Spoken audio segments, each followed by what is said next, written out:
a single dollar. That's what her dignity was worth to them. 4 men, dripping in wealth and arrogance, sit in a high-end Boston restaurant. Their target? Audrey, the quiet waitress just trying to do her job. They laugh, they mock, they film her humiliation. But they've made a fatal mistake. They assume she's poor, powerless, and alone. They have no idea who is watching, and they have no idea who she really is. The man who is about to walk in doesn't just own a company. He's about to own them. Stay tuned to find out what happens when the laughing stops. Permanently. The 7 p.m. shift at the Gilded Perch always began with the scent of lemon oil polish and the low hum of simmering anxiety. The restaurant, a glass-walled monument to Boston's new wealth, perched 28 stories above the Seaport District, offering views of the harbor that were as cold and glittering as the diamonds on its clientele. For Audrey Miller, the view was just a backdrop to the job. She moved with an efficiency that was often mistaken for meekness.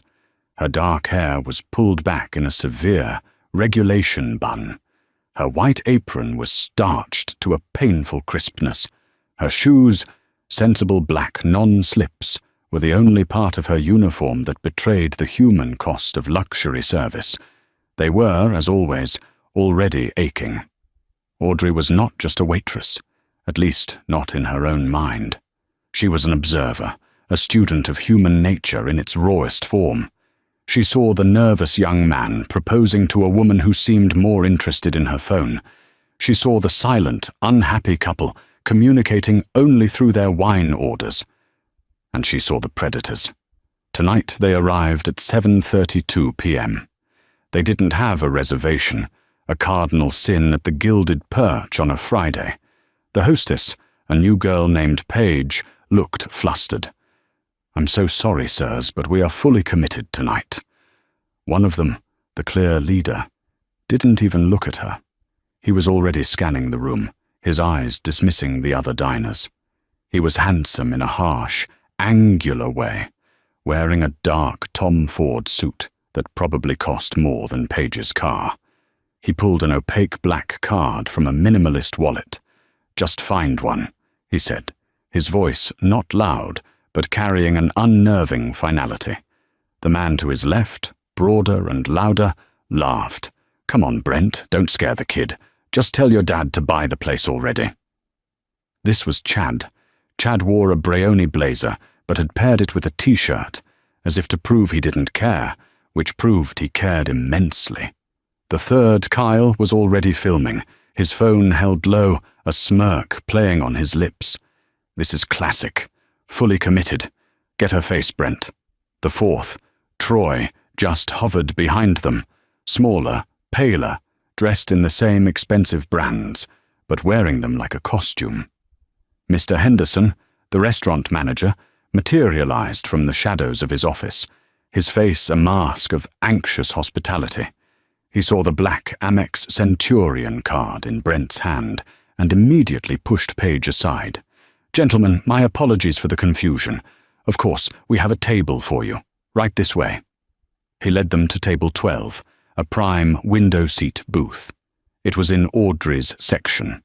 "Oh, wonderful," she muttered to Dennis, the bartender, as she passed the service well. Dennis, a man who had seen it all, just grunted and polished a glass. "Have fun, Miller. Looks like a four-top of pure-grade entitlement." Audrey plastered on her Gilded Perch smile, polite, professional, and utterly vacant. She filled a silver tray with 4 glasses of iced water, the crystal heavy in her hand. She approached the table.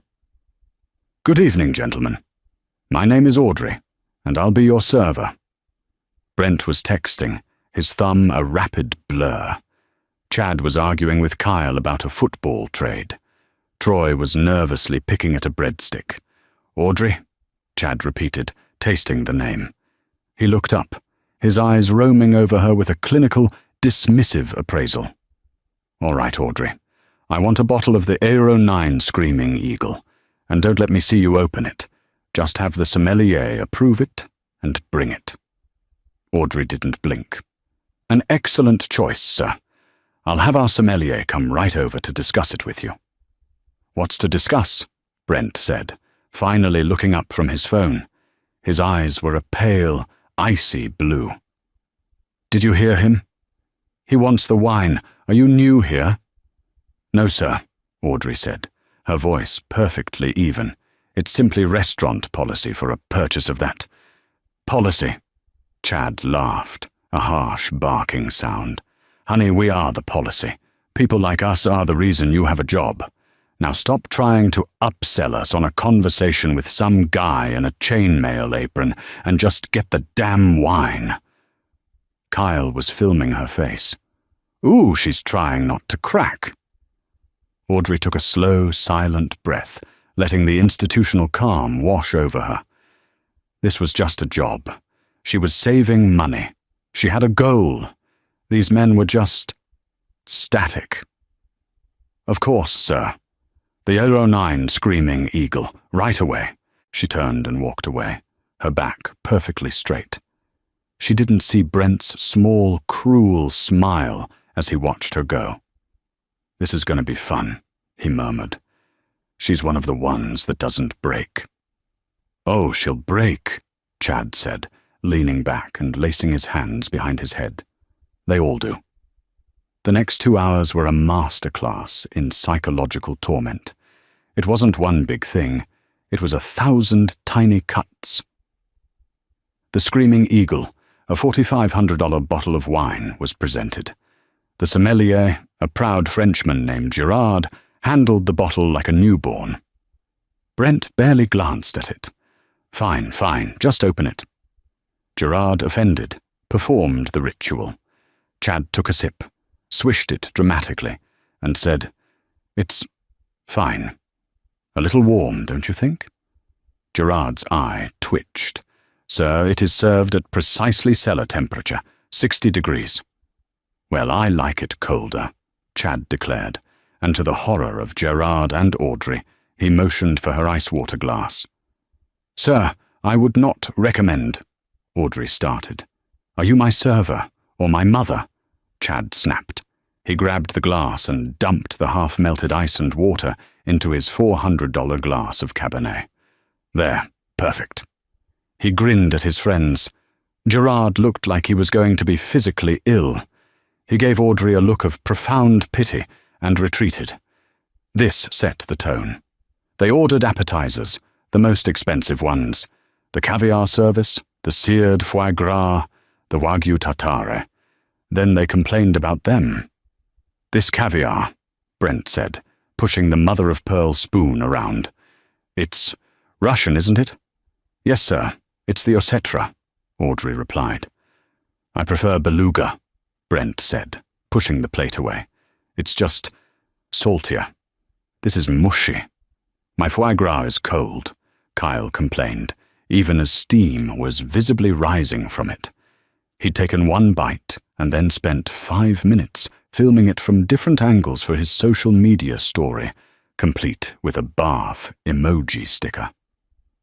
More bread, Troy would squeak, every time Audrey walked past, as if it were his one assigned line. But the true target was always Audrey. They used her name in every sentence, a deliberate, mocking intimacy. Audrey, my water glass is at, let's say 40% capacity. You're slipping. Audrey, tell the chef the tartare is underwhelming. Use that word. Underwhelming. Audrey, do you even know what foie gras is? Tell us. Explain the gras part. Bet you can't.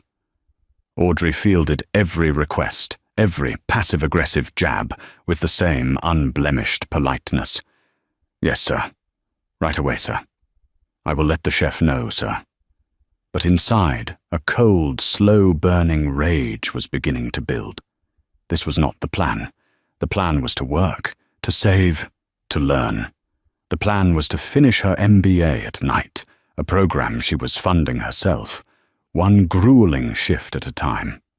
Her goal was to, one day, sit on the other side of a table like this.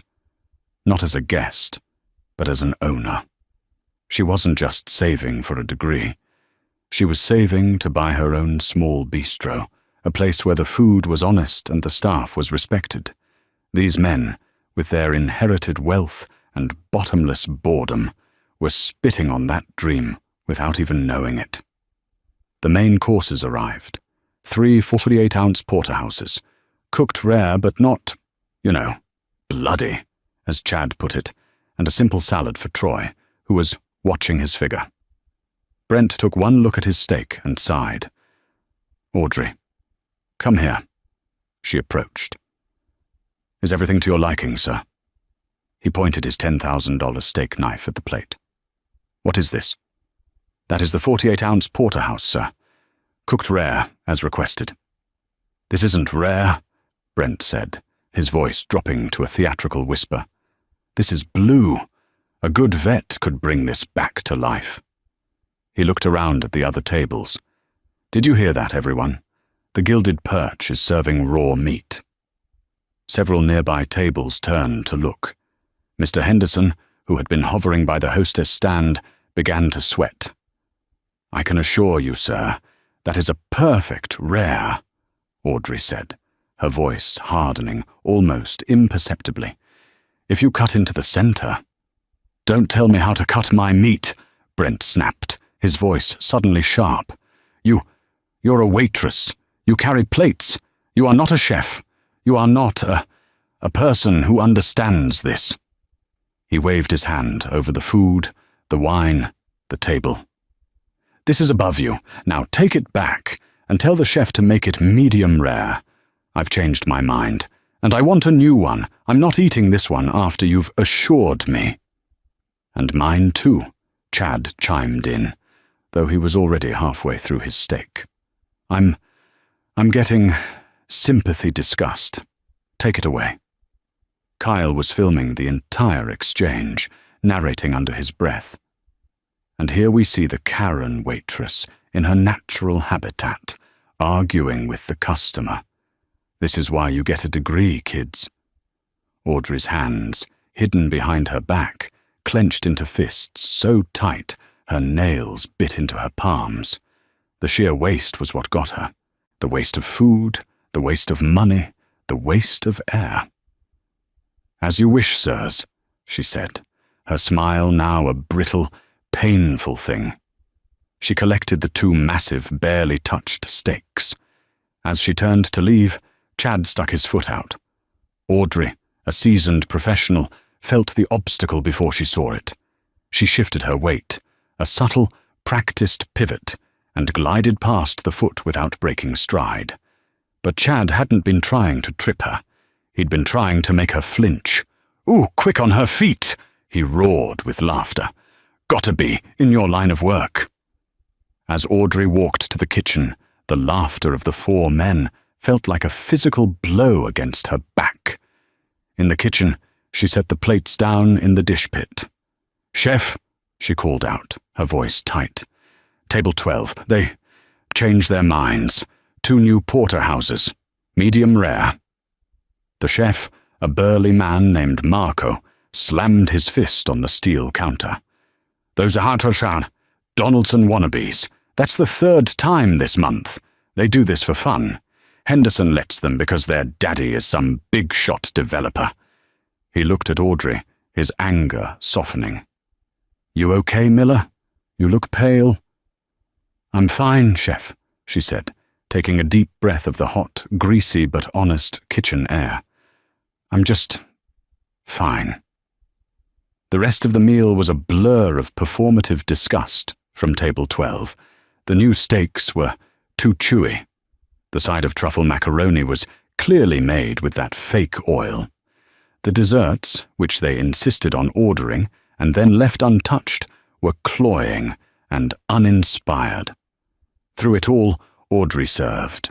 She cleared, she refilled, she smiled. She was a ghost in a black and white uniform, her entire being compressed into the 2 words, "Yes, sir." Finally, after 3 hours, the ordeal was drawing to a close. Brent made an exaggerated show of checking his watch, an Audemars Piguet Royal Oak that glittered aggressively under the restaurant's muted lighting. "Well, boys," he announced, "we should probably hit the club before it gets too crowded with, well, you know." He gestured vaguely at the rest of the dining room. "Right, the bill," Chad said, snapping his fingers. "Check, please. Audrey." Audrey had the bill ready. She had printed it 10 minutes ago, anticipating the moment. The total, including the 4,500 bottle of wine, the returned steaks, and the mountains of uneaten food, came to 7,242,50 She placed the black leather folio discreetly on the table next to Brent. He didn't open it. He just smirked at his friends. "All right, let's see. What do we think Audrey's little performance was worth tonight?" Kyle said, tapping his chin. "Well, she brought the water. That's a plus." "She did argue with you about the steak, Brent," Chad pointed out. "That's a major demerit. Very unprofessional." "And her smile," Troy added, finding his voice. "It looked fake."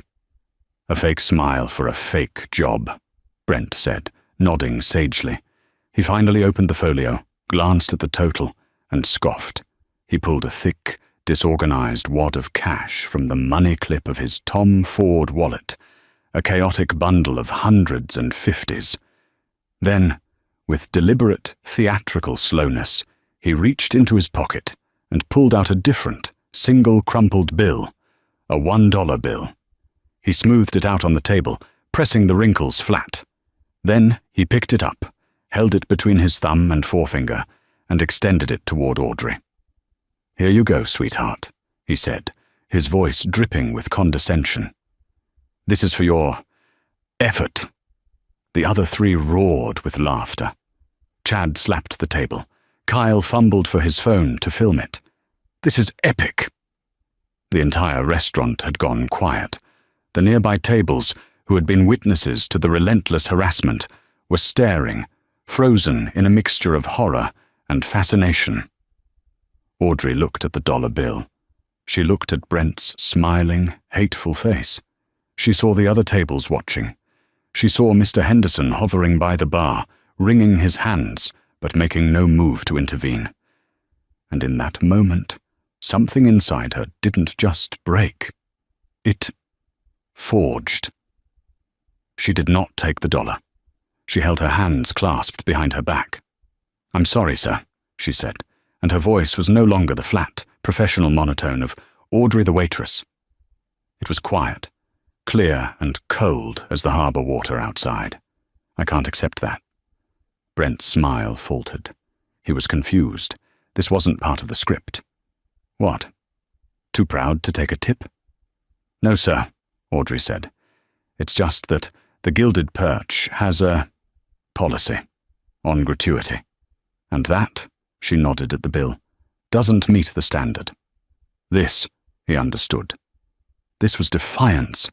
His face, which had been pale with arrogant amusement, began to flush a deep, angry red. "Who the hell do you think you are? You're a servant. You take what you're given." "I am a server, sir." "Not a servant," Audrey corrected him, her gaze unwavering. "And I am given nothing. I earn it. And that," she said, her eyes flicking to the dollar and then back to his, "is an insult." An insult. Brent was on his feet now, his chair scraping back loudly. "You want to see an insult?" He grabbed his water glass, full of the ice and water she had just refilled, and for a heart-stopping second, Audrey thought he was going to throw it at her. Instead, he slammed it down on the table, just inches from his uneaten plate. "You're ungrateful. You're trash, working in a place you can't even afford to eat in. Sir, I must ask you to lower your voice." "Or what?" he sneered. "You'll get me fired?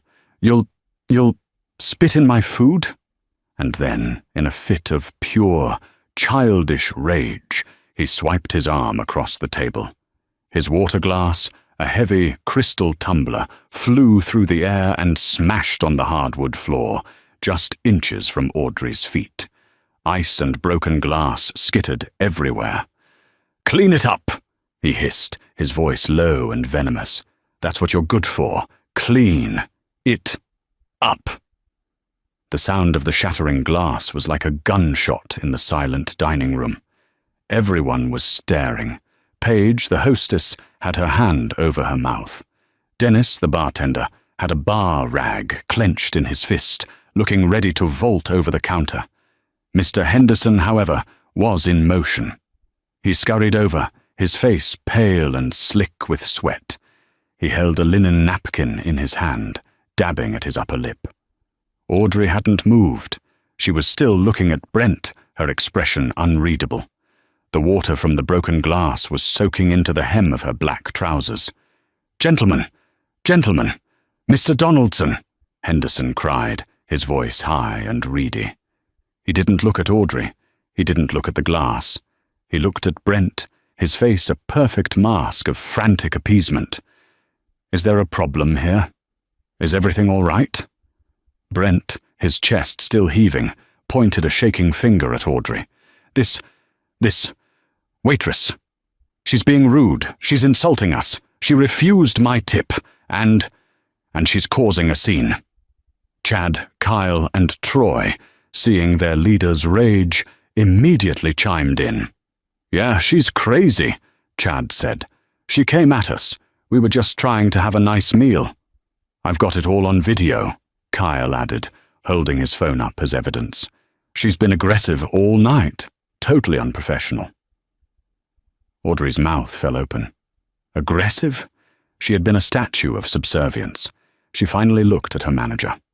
"Mr. Henderson," she said, her voice shaking now, not with fear, but with a profound, vibrating anger. "That is not what happened. Mr. Donaldson offered me a $1 tip on an $8,000 bill. He insulted me, and then he threw his glass on the floor." This was the moment.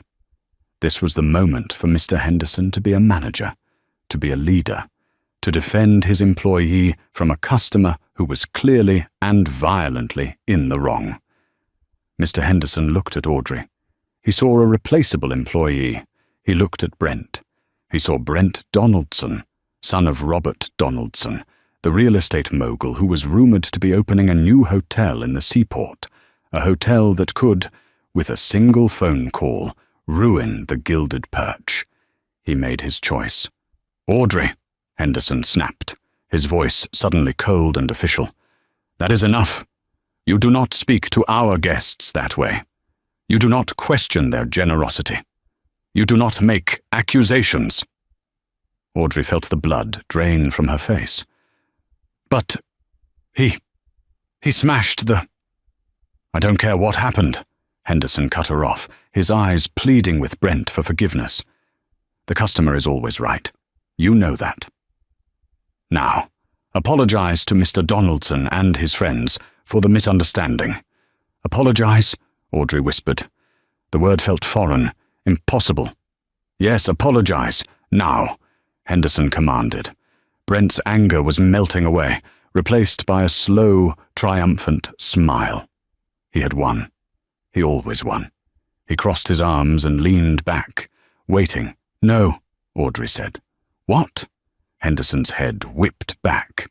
"No," Audrey said, louder this time.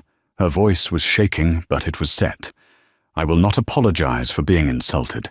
I will not apologize for that." She pointed at the $1 bill, still sitting on the table, a pathetic, soggy monument to their cruelty.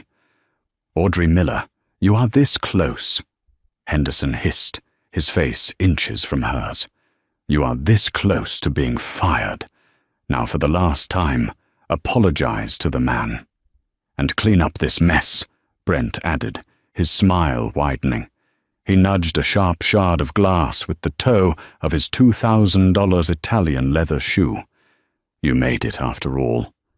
"She didn't make it," a voice called out from a nearby table. An older woman, dining with her husband, looked furious. "We saw the whole thing. That young man threw it." Brent shot her a look that could kill.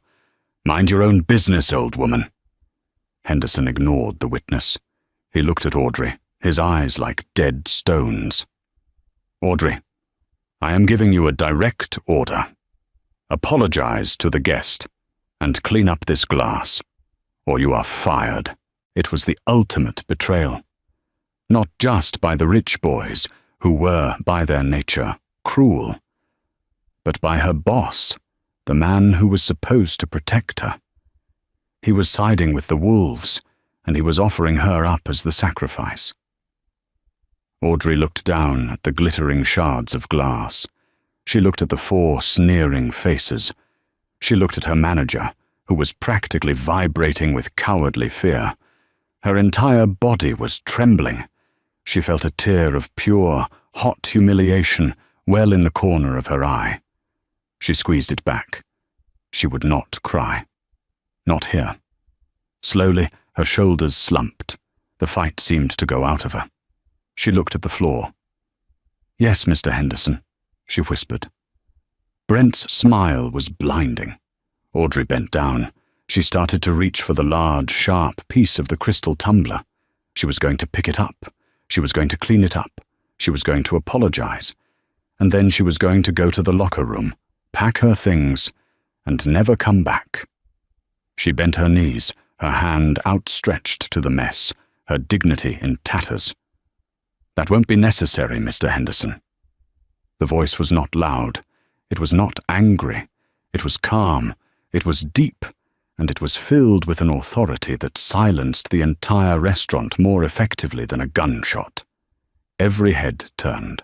Standing at the entrance to the main dining room, where the maitre d's podium stood empty, was a man. He was not a young man, like the 4 at the table. He was perhaps in his late 60s, with a full head of silver-white hair, combed back neatly. He wore a simple, dark grey suit, but the cut was immaculate, a bespoke piece from Savile Row, not an off-the-rack fashion label. He wore no flashy watch, no rings. His only adornment was a pair of wire-rimmed glasses, and his eyes, behind them, were a very sharp, very intelligent blue. He was flanked, almost imperceptibly, by 2 other men in dark suits, who did not look at the room, but at everyone in the room. Mr. Henderson's face went from pale to a ghastly, bloodless white. His jaw fell open. Mr. Price," he stammered. We had no idea you were. I mean, you're not on the reservation list." The man, Gideon Price, ignored Henderson completely. His gaze swept the room, taking in the scene with a chilling speed. The 4 rich men, frozen in their tableau of arrogance, the smashed glass on the floor, and Audrey, crouched like a supplicant, her hand still hovering over the mess. His eyes rested on Audrey. He walked forward. His shoes made no sound on the thick carpet, but his presence seemed to suck all the air from the room. He walked past Henderson, past the other tables, and did not stop until he was standing directly in front of table 12. He did not look at Brent. He did not look at the others. He looked down at Audrey. He extended a hand. His hand was clean, with neatly trimmed nails. It was a strong hand. "Audrey," he said, and his voice was suddenly, shockingly gentle. "Please stand up. You'll cut yourself." Audrey, who had been frozen, looked up at him. The confusion, the shame, and the rage on her face melted into something else. Relief. Recognition. She placed her hand in his. He grasped it firmly and helped her to her feet. He held her hand for a moment longer, a protective, paternal gesture, before releasing it. He then, with a small, immaculate white handkerchief from his breast pocket, bent down. He, Gideon Price, bent down and gently touched the hem of her trousers. "You're soaked," he said, his voice a low rumble. "Are you all right?" Audrey nodded, unable to speak. The tear she had been holding back finally escaped, tracing a single, silent track down her cheek. Gideon saw it. His expression, which had been concerned, darkened. He straightened up, putting the handkerchief back in his pocket. Only then did he turn his attention to the 4 young men at the table. Brent, Chad, Kyle, and Troy, who had been riding a high of adrenaline and power, were now suddenly and deeply confused. Their victory was being stolen. "Oh, who the hell is this?" Chad said, trying to recapture his bravado, but his voice cracked. "Gramps, this is a private conversation." Brent, still the leader, scoffed. "Who are you? Her father? You gonna pay for the glass she made me break?" Gideon Price looked at Brent. He didn't just look at him. He studied him, the way a biologist might study an insect under a microscope. He looked at his suit, his watch, his shoes, and his sneering face. "Mr. Henderson," Gideon said, his voice returning to that icy, authoritative calm. "Who are these children?" Henderson, who looked like he was about to faint, rushed forward. "Mr. Price, this is a terrible misunderstanding. This is Mr. Brent Donaldson and his associates. Mr. Donaldson, this is Mr. Gideon Price." Henderson said the name Gideon Price with a kind of holy terror, as if the name itself should explain everything. But it didn't. Not to Brent. "Price? Price?" Brent searched his memory. The name sounded vaguely familiar, like a bank or a law firm. "I don't know you. You're not in development. You're not in my world." "No," Gideon agreed, a tiny, cold smile touching the corners of his mouth. "I am not.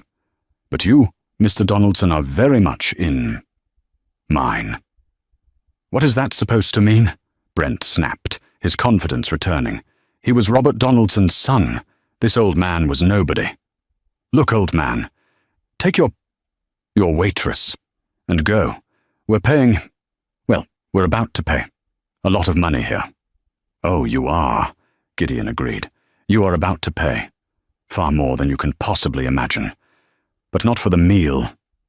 Gideon turned his head slightly. "Mr. Henderson, you're fired." It was stated as a simple fact, like, "It is Tuesday," or "The sky is blue." Henderson collapsed, as if his strings had been cut. "What? Mr. Price? No, please. It was her. She was rude. She—" "You are fired, Mr. Henderson," Gideon repeated, his voice unchanged, "because you are a coward. You saw an employee, a member of your team, being harassed, threatened, and assaulted, and you did nothing. You not only did nothing, you sided with the attackers. You valued the potential business of a bully over the actual safety and dignity of your staff. That is not just poor management. It is a moral failure. And my organization has no place for moral failures. Security will see you to your office. You have 10 minutes to clear your desk." The 2 men who had entered with Gideon moved, one to Henderson's side, one to the exit. Henderson looked at them, then at Gideon, then at Audrey. He opened his mouth, but no sound came out. He was, for all intents and purposes, already gone. The first suited man gently took his arm. "This way, sir." The 4 boys were stunned into silence. Their faces had gone from red to white to a mottled, sickly green. "Now," Gideon Price said, turning his full attention back to the table. "As for you 4. "You can't fire him," Brent finally sputtered. You don't work here. Who do you think you are?"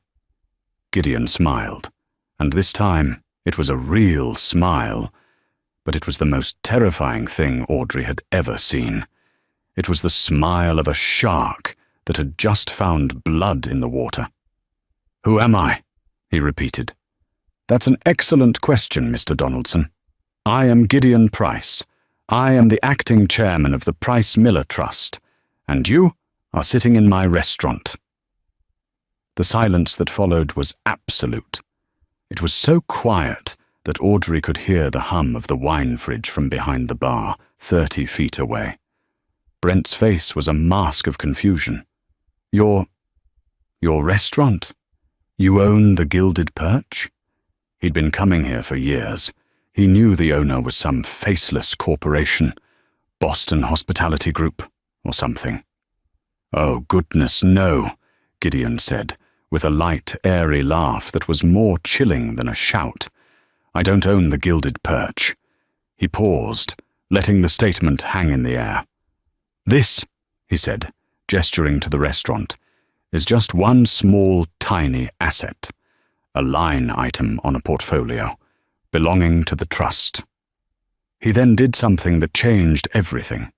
He turned, took 2 steps back, and stood beside Audrey. He put his hand gently on her shoulder, not in a possessive way, but in a supportive, I'm right here way. You see, Gideon said, addressing the 4 men, but also the entire room. I am merely the executor of the estate, the guardian of the assets. I work for the actual owner. He looked at Brent, Kyle, Chad, and Troy, his eyes boring into theirs. Gentlemen, I'd like to introduce you to your host for the evening. He gestured, with a slight, respectful bow, to the woman standing next to him in the stained, rumpled waitress uniform. This, he said, his voice ringing with pride, is Miss Audrey Miller, as in, the Miller from the Price Miller Trust. She owns this restaurant, she owns this building, and, as of 4:05 p.m. yesterday, he tapped his temple, as if remembering a small detail. She also owns the parent company of the bank that holds the lease on that absurdly loud Lamborghini I saw parked in the fire lane downstairs, the one with the Chad vanity plate. Chad Gable, who had been hiding behind Brent, made a small, strangled noise. It was a bomb, a tactical, social, and financial bomb. The 4 men were the epicenter of the blast, and the shockwave was rolling over them. No, Brent whispered. It was impossible. No, you're lying. She's a waitress. She is a waitress, Gideon agreed. A very good one, from what I've seen. Far better than you deserve. Audrey, who had been silent this entire time, finally spoke. Her voice was no longer the waitress's whisper. It was the voice of a woman who had just remembered, in spectacular fashion, exactly who she was. I am a waitress, Audrey said, stepping forward. Gideon's hand fell away from her shoulder. She didn't need it anymore. She looked at Brent, her eyes clear. I'm also a student, getting my MBA at night. And I am, as Gideon said, the owner of this establishment. My father, Robert Miller, built this trust from nothing. He died 2 years ago, and when he died, he left me everything. She looked around the room, at the stunned faces of the diners, at the terrified, hopeful faces of the other staff. My father's one condition, in his will, Audrey continued, was that I not just inherit his world. I had to understand it. From the ground up, his favorite saying was, you can't run a ship if you've never swabbed the deck. So, for the last 6 months, I've been swabbing the deck. She had been working her way through her own companies. She was a filing clerk at the bank. She was a night shift cleaner at one of the office buildings. And for the last 3 months, she had been a waitress at the Gilded Perch. Gideon had wanted to give her an office and a title. This was her idea, to see her father's legacy from the inside out. And you, Mr. Donaldson, she said, her voice dropping, have just taught me my most valuable lesson yet. Brent was sputtering, his world built on the simple, unshakable foundation that he was more important than everyone else, was crumbling. We were just kidding. It was a joke, right, guys? Just frat boy humor. A joke? Audrey's eyes flashed. Was it a joke when you poured ice into a $400 glass of wine? Was it a joke when you sent back 2 perfect steaks, wasting food that people in this city would kill for? Was it a joke when you filmed me? When you put your foot out? When you called me trash? And this, she said, her voice breaking with the last of her fear, replaced now by a glacial rage. She bent down, not to clean it, but to pick up the soggy, crumpled $1 bill from the table. She held it up, between her thumb and forefinger, just as he had done to her. Was this the joke, Brent? Was this the punchline? Brent had no answer. He just stared at the dollar, which now seemed to hold all the weight of his impending doom. "Because I don't think it's very funny," Audrey said. Gideon Price stepped forward again, his role as gentle guardian over. He was Gideon Price, chairman, now. He pulled a phone from his pocket. "You mentioned your father, Mr. Donaldson," Gideon said conversationally, as he tapped the screen. "Robert Donaldson. Donaldson Construction. A good man. A little over-leveraged, but a good man. He's been trying to get a meeting with me for 3 months. Brent's face went from pale to clear. He understood now. "Your father's company," Gideon continued, "is currently 3 days away from defaulting on let me see. Yes, a $52 million bridge loan. A loan that was, as of last week, acquired by the commercial debt division of, you guessed it, the Price Miller Trust." Gideon looked up from his phone. "I had a meeting with my board tomorrow to discuss a possible extension, to show good faith. But I'm really not feeling that good faith right now." He looked at Audrey. "Ms. Miller, what are your thoughts on the Donaldson account?" Audrey looked at Brent. She saw for the first time not a monster, but a terrified little boy. A spoiled, cruel, pathetic boy who had just set his own father's empire on fire. "I think," Audrey said, her voice precise, "that we need to review the terms, immediately, and I think we should call the loan, in full, as is our right, per Section 4, subparagraph C of the agreement, due in 72 hours. Gideon smiled. "My thoughts exactly." Brent Donaldson fell back into his chair, his mouth open, a silent scream. Gideon wasn't done. He turned his eyes to the other 3. "Mr. Gable," he said to Chad, "your lifestyle brand, that Lamborghini, your influencer house, it's all funded by a trust, isn't it? A trust your grandfather set up? A trust that, oh dear, is also managed by my firm. I see a lot of inappropriate and reputation-damaging expenditures here. I think your grandfather and I need to have a very, very long chat. I suspect your allowance is about to be adjusted, down to 0. He looked at Kyle, who was instinctively trying to delete the video from his phone. "Ah, Mr. Kyle. No last name needed. The one with the camera. I'm afraid the other guests who witnessed you harassing Ms. Miller and my security team, who have their own footage, will be very interested in that. We'll be filing a complaint. Harassment. Defamation. I'm sure your college's Code of Conduct Board will be fascinated." "And Troy," Gideon said. Troy, the quiet one, was openly weeping. You just get to go home, and you get to remember, for the rest of your life, that this is what happens when you follow men like that." G-Get, as if on cue, the 2 large men who had escorted Henderson out returned. They stood behind the 4 men. "Gentlemen," Gideon said, "you have not paid your bill." He handed the $7,142.15 folio to Brent. "And I believe you owe Miss Miller a tip." Brent, shaking, fumbled for his wallet. He had no cards, just the cash. He threw the wad on the table.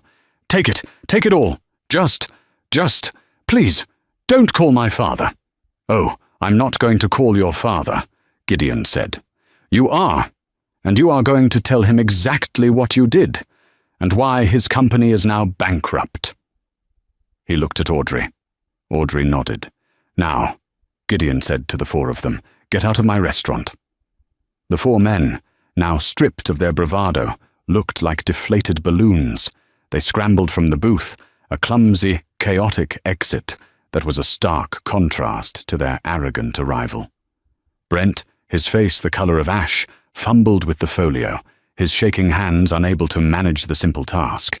He ended up throwing the entire wad of cash he'd pulled from his wallet onto the table, along with his black Amex. "Take it. Just take it all," he stammered, his eyes wide with a terror that was deeper than just financial ruin. It was the terror of a man who had never faced a consequence, now staring down an avalanche. Gideon's security men didn't touch them. They simply bracketed them, their large, impassive presence more intimidating than any weapon, guiding the four disgraced men through the stunned dining room. The elevator doors chimed, opened, and swallowed them. The doors slid shut with a soft, final whoosh, sealing their fate. A heavy, profound silence descended on the gilded perch. It was as if the entire restaurant, every diner, every staff member, was holding a collective breath. The only sound was the faint tinkle of ice settling in abandoned glasses. Audrey stood frozen, her hand still tingling from where Gideon had helped her up. She was staring at the space where the men had been, trying to process the sheer velocity of the change. Her reality had been tilted, shaken, and shattered, all in the span of 10 minutes. Then, a new sound. Clap. It was a single, sharp, deliberate sound. From the nearby table, the older woman who had spoken up, the one Brent had dismissed as old woman, was looking at Audrey.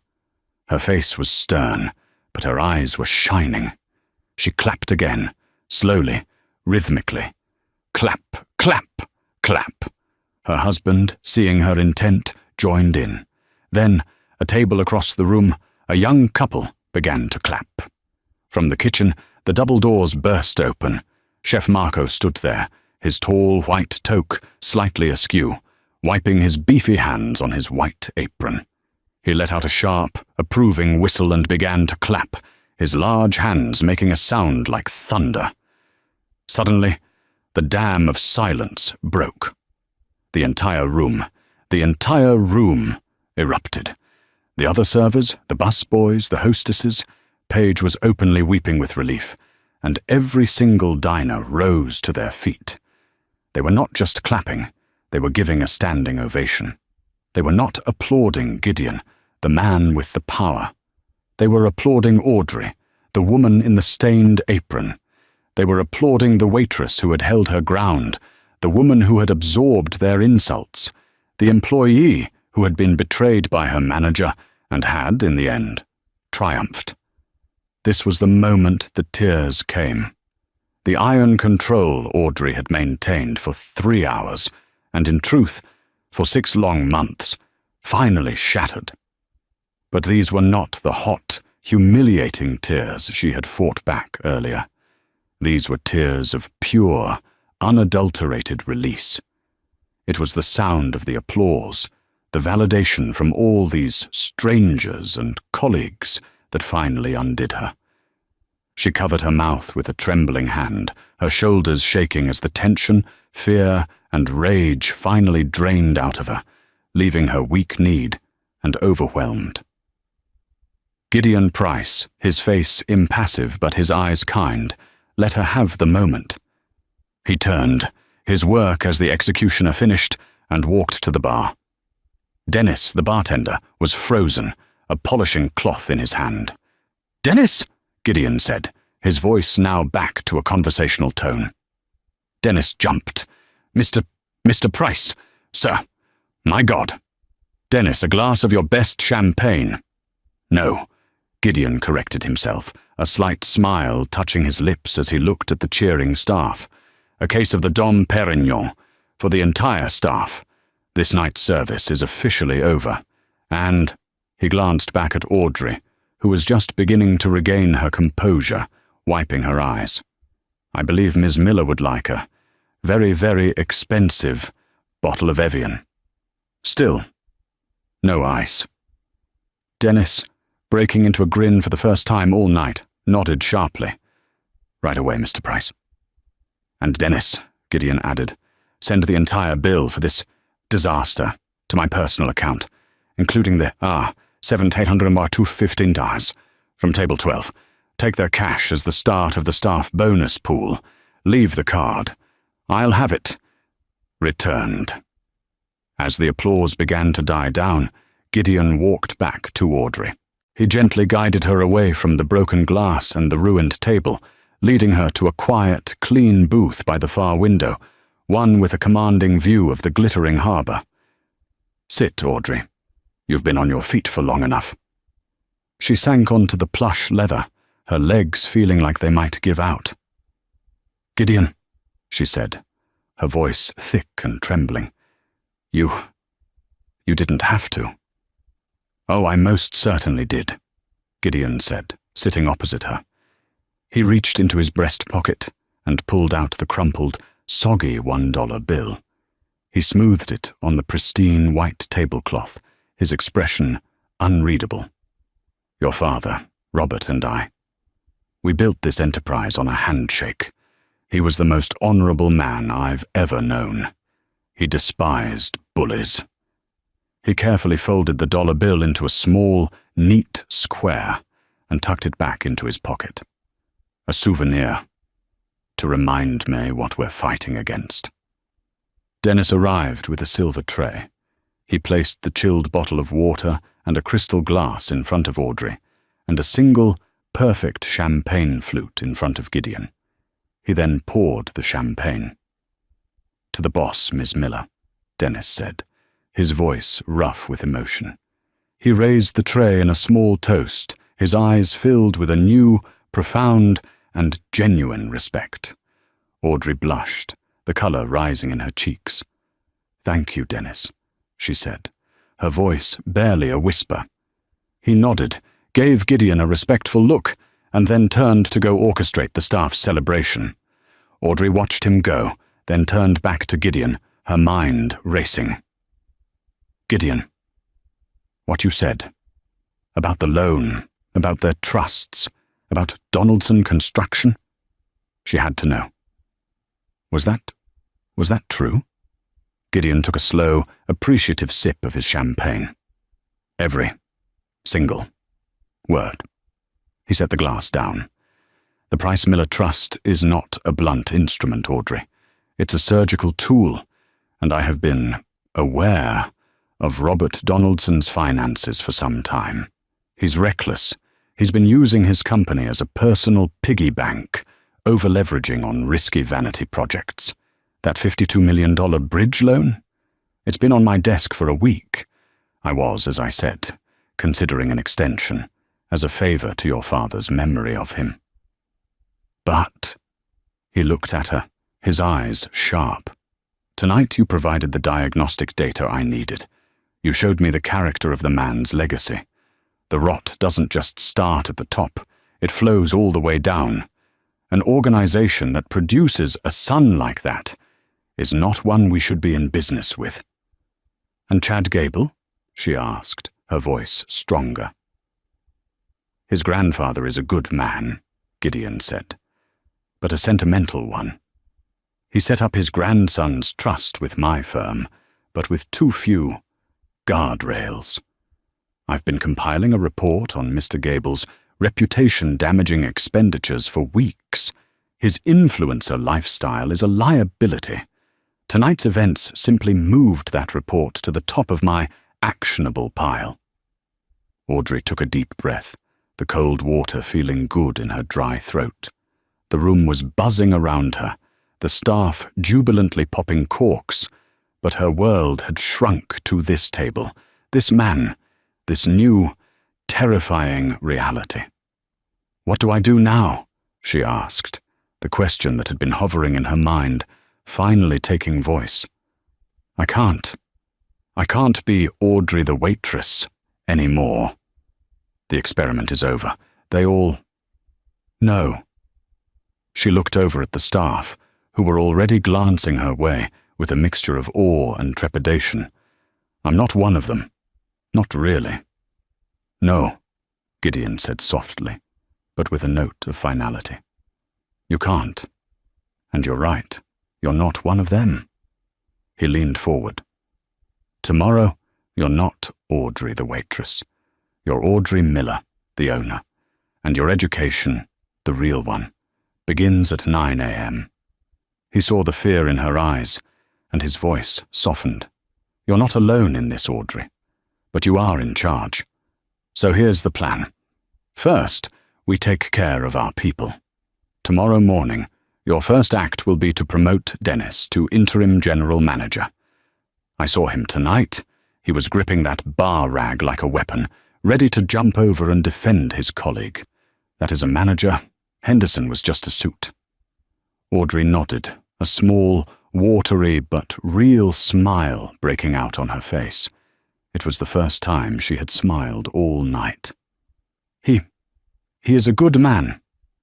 Second, Gideon continued, you're going to give the entire staff a raise, and a bonus. My hazardous duty line wasn't a joke. This restaurant runs on them, and they need to know that the new owner, their owner, has their back, unequivocally. Yes, Audrey said, this time with more confidence. Yes, I'd like that. And then, Gideon said, his eyes glittering, you and I are going to our downtown office. We are going to sit in your main conference room. We will have the entire Donaldson file on the table, and you are going to be the one to review the terms. He was handing the power to her. This wasn't his decision. It was hers. Audrey looked out the window. She saw her reflection in the dark glass, superimposed over the glittering lights of the city. Her city. She was still in the rumpled, stained apron, her hair escaping its bun, her face streaked with tears. But her eyes were different. They weren't the tired, cowed eyes of the waitress. They were the clear, sharp eyes of Robert Miller's daughter. She turned back to Gideon and picked up her water glass, holding it up as if it were champagne. I think I'd like that very much, she said. She took a sip. It was just water, but it was crisp and cold and perfect. It was the taste of her own life, handed back to her. She was no longer a victim. She was no longer just an heiress in hiding. She was, finally, what her father had always wanted her to be, in charge. And just like that, Audrey's life changed forever. But not because of the money, and not because of the power. It changed because she found her voice. She stood up, not just for herself, but for every server, every bartender, every worker who has ever been told they were trash by someone who had nothing but a fat wallet. The four men? Their lives were effectively over. Brent's father's company was restructured, and Brent, well, let's just say he's learning what real work looks like. Chad's Lamborghini was repossessed, and Kyle's viral video got him expelled. But this story isn't about their failure. It's about Audrey's victory. It's a reminder that true strength isn't in your bank account, it's in your character, and that sometimes the quietest person in the room is the one holding all the cards. What do you think? Did Brent and his friends get what they deserved? Let me know in the comments. Thank you for watching. If you loved this story, please hit that like button, share it with someone who needs to see it, and subscribe for more stories of karma, justice, and the real world. Until next time.